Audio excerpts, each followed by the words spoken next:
dapat lang bukas lagi sa mga puna, sa mga kritisismo. pero Pero hindi ako papayag sa ganitong mga pagsisinungaling. what did I do to deserve para tawagin yung disinformation channels? Yung aking YouTube channels. Diba? Ngayon nagtatayo rin ako ng reputasyon dito. Hindi lang kayo.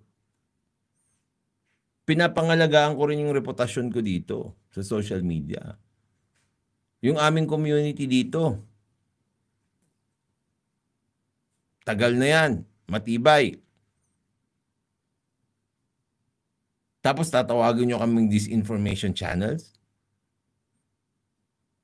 Tapos hindi nyo man lang sasabihin kung ano yung disinformation na aming linalabas?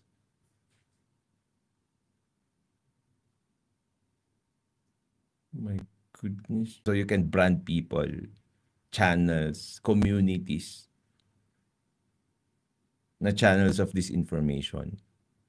Tapos wala man lang kayong specific